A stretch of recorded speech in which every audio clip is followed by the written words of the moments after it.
नमस्कार। आज हो गई है 9 मई। यू एंड वीडीवी पर आप सभी दोस्तों का एक बार फिर से बहुत बहुत स्वागत है। ब्रेकिंग न्यूज अपडेट, मुख्य समाचार आप सभी के लिए लेकर के हाजिर हैं। देश दुनिया की बड़ी खबरें आप तक आगे इसी वीडियो के माध्यम से पहुंचाएंगे।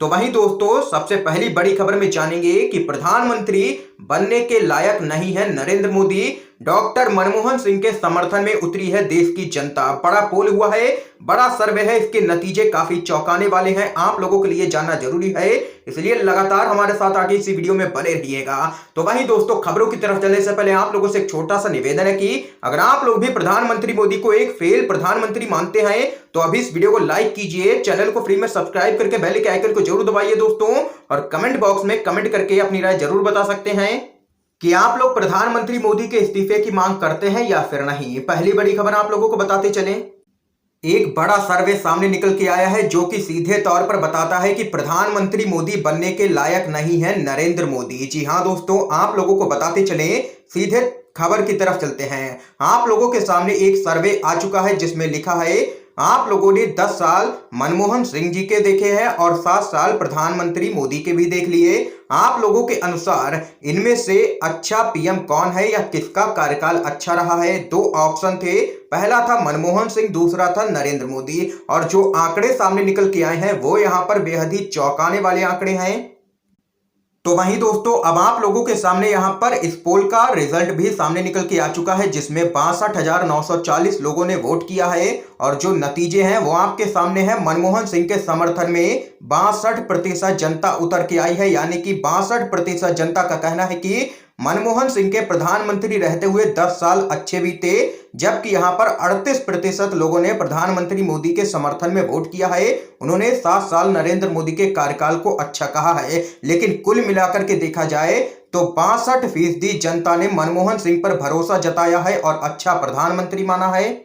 और वहीं दूसरी तरफ 38% जनता ने ही सिर्फ मोदी का समर्थन किया है, यानी कि कुल मिलाकर के देखा जाए तो भारत सीधे तौर पर प्रधानमंत्री मोदी के खिलाफ है, इंडिया अगेंस्ट मोदी। और इसी के चलते लगातार प्रधानमंत्री मोदी से सोशल मीडिया के जरिए इस्तीफे की भी मांग की जा रही है, जिसके चलते चौतरफा किरकिरी हो रही है दुनिया भर में प्रधानमंत्री मोदी की।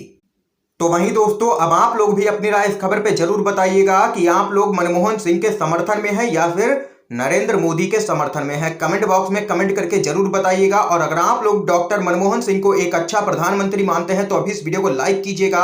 अगली बड़ी खबर जान लेते हैं, वाराणसी में प्रधानमंत्री मोदी के लगे हैं लापता होने के पोस्टर। आप लोगों को बताते चले, उत्तर प्रदेश के अंदर कोरोना ने लगातार तांडव मचा रखा है। लखनऊ से लेकर के वाराणसी और कानपुर तक ये वो कुछ प्रमुख शहर हैं जहां पर कुछ ज्यादा ही संक्रमण फैल चुका है। वाराणसी में हालात दिन पर दिन बदतर होते जा रहे हैं। आप लोगों को बताते चलें, उत्तर प्रदेश के वाराणसी की सड़कों पर प्रधानमंत्री नरेंद्र मोदी के लापता होने के पोस्टर लगाए गए हैं, क्योंकि लगातार वाराणसी के जनता के बीच में प्रधानमंत्री मोदी को लेकर के आक्रोश बढ़ता ही जा रहा है। स्थिति इतनी विकट हो चुकी है वाराणसी में, लेकिन फिर भी इस संकट की घड़ी में प्रधानमंत्री मोदी को वहां की जनता ने नहीं देखा है। पीएम मोदी वाराणसी संसदीय क्षेत्र से ही सांसद हैं। दीवारों पर चिपकाए गए इन पोस्टरों में लिखा है कि लापता वाराणसी सांसद। इसके साथ में ही पीएम मोदी की तस्वीर भी लगी है। तो वहीं इनमें पीएम मोदी को संबोधित करते हुए नारा लिखा है, जाने वह कौन सा देश जहां तुम चले गए। तो वहीं पोस्टर के सबसे नीचे निवेदक में लिखा है, लाचार बेबस एवं हताश काशीवासी। देख सकते हैं कि प्रधानमंत्री मोदी के लापता होने के पोस्टर लग चुके हैं वाराणसी के अंदर, और लगातार कोरोना से स्थिति यहां पर बेकाबू होती जा रही है। जनता के बीच में भी काफी गुस्सा देखने को मिल रहा है। तो वहीं इस बीच अगली बड़ी खबर आप लोगों को बताते चलें, पश्चिम बंगाल बीजेपी अध्यक्ष दिलीप घोष के बरमूडा वाले बयान को लेकर के एफआईआर हुई है दर्ज। ममता बनर्जी के खिलाफ की थी विवादित टिप्पणी। आप लोगों को बताते चलें, तृणमूल कांग्रेस सुप्रीमो व पश्चिम बंगाल की मुख्यमंत्री ममता बनर्जी के बारे में बरमूडा वाले विवादास्पद बयान को लेकर के प्रदेश भाजपा अध्यक्ष दिलीप घोष के खिलाफ एक तृणमूल नेता ने थाने में एफआईआर दर्ज करवाई है। एक सभा में दिलीप घोष ने विवादास्पद बयान दिया था। पुलिस ने उसके वीडियो फुटेज के आधार पर मामले की जांच यहां पर शुरू कर दी है। तो यहां पर दोस्तों आप लोग देख सकते हैं कि पश्चिम बंगाल भाजपा अध्यक्ष दिलीप घोष के खिलाफ यहां पर एफआईआर दर्ज हो चुकी है। चौतरफा मुश्किलें बढ़ती हुई साफ तौर पर नजर आ रही हैं। ममता बनर्जी के खिलाफ की थी अपमानजनक टिप्पणी। अगली बड़ी खबर आप लोगों को बताते चलें, असम के सीएम पद पर माथापच्ची जारी है। बीजेपी के अंदर हिमंत बिस्व शर्मा रेस में है सबसे आगे। बीजेपी हो सकती है दो फाड़। आप लोगों को बताते चलें, असम विधानसभा चुनाव में सत्ताधारी बीजेपी ने जबरदस्त जीत के साथ सत्ता में वापसी तो कर ली है, लेकिन यहां पर चौतरफा मुश्किलें बीजेपी की यहां पर उनके ही विधायक बढ़ाते हुए नजर आ रहे हैं। बीजेपी की जीत के अब असम में नेतृत्व को लेकर के सस्पेंस जारी है। मुख्यमंत्री सर्बानंद सोनोवाल के नेतृत्व में बीजेपी को चुनावी जीत मिली है, तो वहीं हिमंत बिस्व शर्मा भी सीएम पद की रेस में आगे हैं। मुख्यमंत्री कोई भी बने, बीजेपी दो फाड़ होना तय है, क्योंकि एक गुट है जो कि यहां पर मांग कर रहा है कि मुख्यमंत्री सर्बानंद सोनोवाल बने, तो वहीं एक गुट विधायकों का है जो कि लगातार मांग कर रहा है केंद्रीय नेतृत्व से हिमंत बिस्व शर्मा को मुख्यमंत्री बनाया जाए। इस बीच अगली बड़ी खबर की तरफ चलते हैं।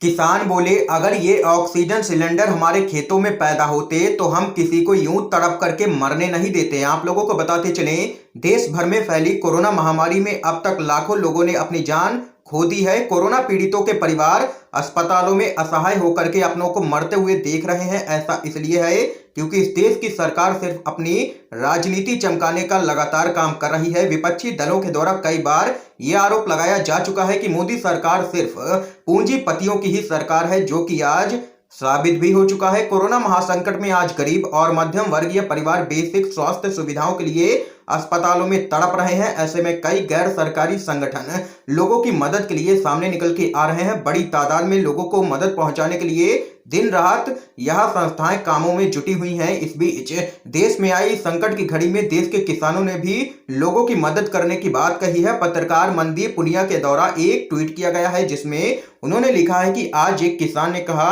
अगर ये ऑक्सीजन सिलेंडर हमारे खेतों में पैदा होते तो किसी को यूं तड़प करके नहीं मरने देते।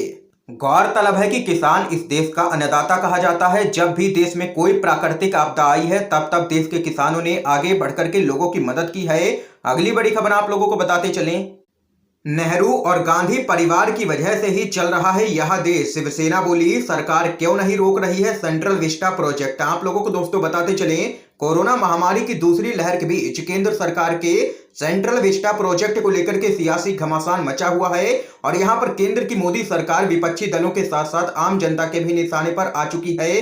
कई विपक्षी दलों ने केंद्र से सेंट्रल विस्टा परियोजना को रद्द करने की मांग की है। इतना ही नहीं, इस मांग को लेकर के सुप्रीम कोर्ट में एक याचिका भी दाखिल कर दी गई है, लेकिन सरकार ने अब तक ऐसा नहीं किया है और नए संसद और एक नए आवासीय परिसर का निर्माण बहुत तेजी से लगातार हो रहा है। इसे लेकर के महाराष्ट्र की सत्ताधारी पार्टी शिवसेना ने भी मोदी सरकार पर हमला बोला है। शिवसेना ने कहा है कि कोरोना वायरस से निपटने में जहां पड़ोस के छोटे देश भारत को मदद की पेशकश कर रहे हैं, तो वहीं मोदी सरकार कई करोड़ के सेंट्रल विस्टा प्रोजेक्ट के काम को रोकने के लिए भी तैयार नहीं है। शिवसेना ने यह भी कहा है कि पंडित जवाहरलाल नेहरू, इंदिरा गांधी और मनमोहन सिंह समेत पूर्व प्रधानमंत्रियों के द्वारा पिछले 70 वर्ष में बनाई गई व्यवस्था ने देश को ऐसे कठिन समय से पार पाने में मदद की है जैसे समय का सामना आज वह कर रहा है।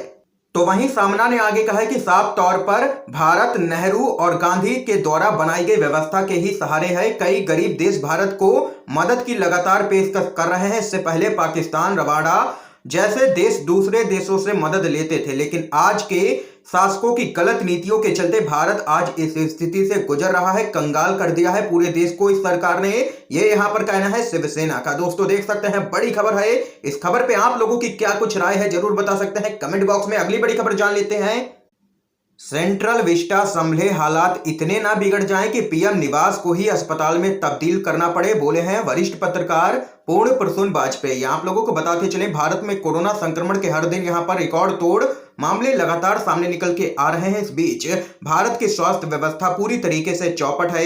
अस्पतालों में पर्याप्त बेड नहीं है, दवाइयों की भारी किल्लत है और मरीजों को ऑक्सीजन नहीं मिल पा रही है। ऐसी भयावह स्थिति में भी नरेंद्र मोदी सरकार के सेंट्रल विस्टा प्रोजेक्ट का काम तेजी से लगातार चल रहा है।